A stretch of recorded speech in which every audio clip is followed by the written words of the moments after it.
வணக்கம். வானியல் நிகழ்வுகளில் முக்கியத்துவம் வாய்ந்தவை கிரகணங்கள். ஓராண்டில் 2 சூரிய சந்திர கிரகணங்கள் ஏற்பட வாய்ப்பு உண்டு.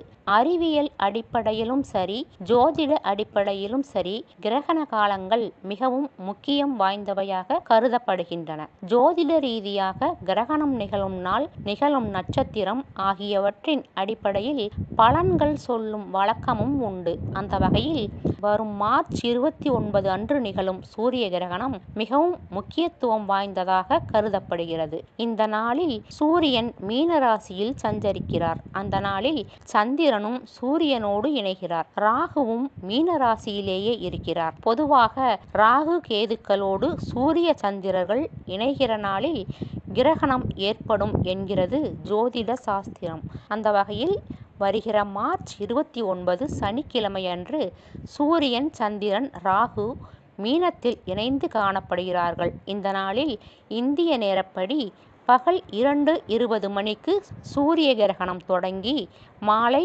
6:13 மணி வரை சூரிய கிரகணம் நிகழ உள்ளது. மார்ச் 29 சனிக்கிழமை அன்று நிகழும் சூரிய கிரகணம் வடகிழக்கு அமெரிக்கா, கிழக்கு கனடா, கிரீன்லாந்து, ஐரோப்பா, வடமேற்கு ஆப்பிரிக்கா மற்றும் வடமேற்கு ரஷ்யாவின் சில பகுதிகளில் தெரியும். இந்தியாவில் தெரியாது. பொதுவாக கிரகண காலங்களில் அந்த கிரகணம் நிகழும் ராசிக்காரர்கள் மற்றும் கிரகணத்தின் பார்வையால் பாதிக்கப்படும் ராசிக்காரர்கள் பரிகாரம் செய்து கொள்ள வேண்டும் என்று ஜோதிட சாஸ்திரம் சொல்கிறது. கிரகண காலத்தில் ஆலயத்தின் நடைகளை மூடி வைத்திருப்பது, கர்ப்பிணிகள் வெளியே நடமாடாமல் இருப்பது, உணவு கட்டுப்பாட்டுடன் இருப்பது போன்ற விஷயங்களை நமக்கு சாஸ்திரம் அறிவுறுத்துகிறது. மேலும் சனிப்பெயர்ச்சி நாளில் நிகழும் கிரகணம் என்பதால் இது பெரும் விளைவுகளை ஏற்படுத்துமோ என்று பயம் கொள்ள தேவையில்லை. காரணம், சூரிய கிரகணம் பகலில் நிகழ்கிறது. சனிப்பெயர்ச்சி அன்று இரவு 10 மணிக்கு மேல்தான் நிகழ்கிறது.